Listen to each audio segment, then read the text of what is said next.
আসসালামু আলাইকুম। Welcome to kitchen diary by Jesmin. আজকের রেসিপি রুই মাছ ফ্রাই।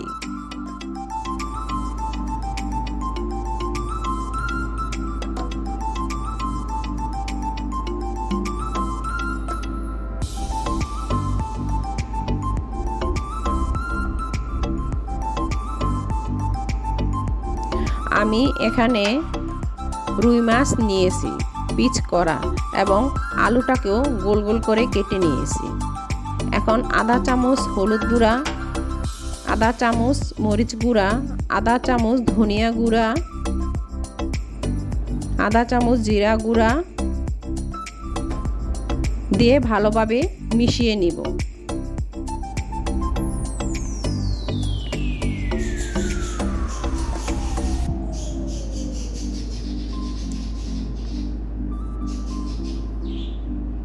এখন স্বাদ মতন লবণ দিয়ে দিব। আবারও মাছটা ভালোভাবে ম্যারিনেট করে নিব। আমি এখানে আধা ঘন্টা রেস্টে রেখেছি।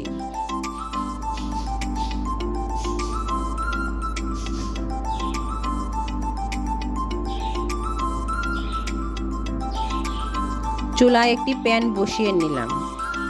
এখন পরিমাণ মতন তেল দিয়ে দিয়েছি। তেলটা যখন গরম হয়ে আসবে তখন ম্যারিনেট করা মাছ দিয়ে দিব। অবশ্যই প্যানটা গরম হলে মাছটা দিতে হবে, তা না হলে মাছটা লেগে যেতে পারে।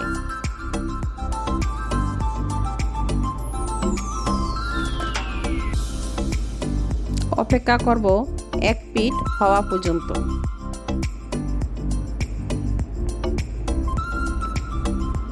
যখন এক পিঠ হয়ে আসবে তখন অন্য পিঠ উল্টিয়ে দিতে হবে। অবশ্যই মাছটা এক পিঠ হলে উল্টাতে হবে, তা না হলে মাছটা ভেঙে যাওয়ার সম্ভাবনা থাকে। মাঝারি আঁচে করে মাছটা ভেজে নিতে হবে। যেহেতু আমরা মাছটা রান্না ছাড়া খালি খাবো সাদা ভাতের সাথে, তাই মচমচে করে লালচে বর্ণ করে ভেজে নিতে হবে।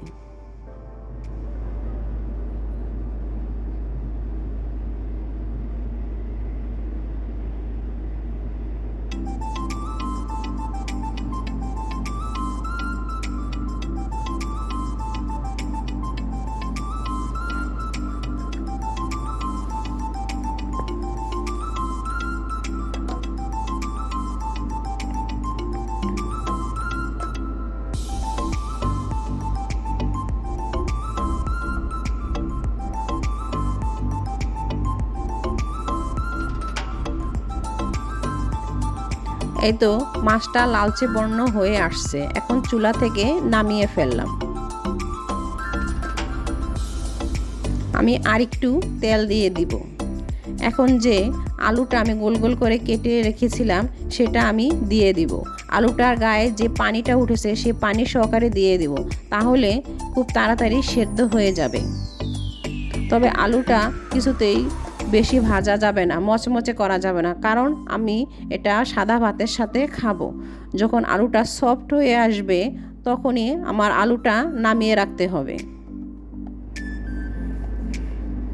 কিছুক্ষণ পর পর নেড়ে দিতে হবে মিডিয়াম আঁচ করে।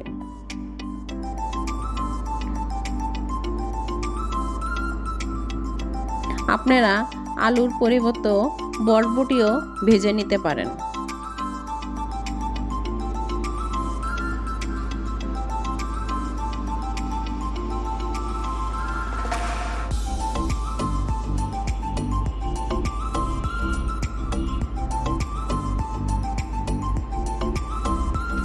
এই তো আলুটা আমার ভাজা হয়ে গেছে। এখন আলুটা নামিয়ে ফেলবো।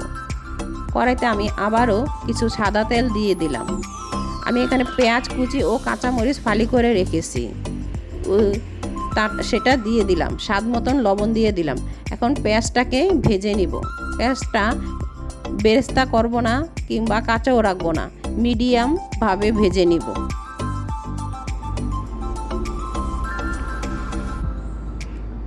যখন পেঁয়াজটা হয়ে আসবে তখন পেঁয়াজের গায়ে যে তেলটা আছে তেলটা সহকারে আমি মাছের উপরে ঢেলে দিব।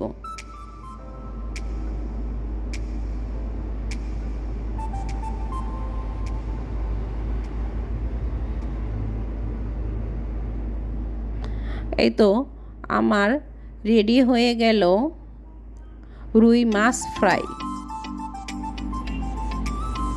এখানে আমি আলু ভাজা ও পেঁয়াজ ভাজা দিয়ে পরিবেশন করেছি। সাদা ভাতের সাথে খেতে খুবই মজা ও সুস্বাদু। আপনারা চাইলে খেয়ে দেখতে পারেন।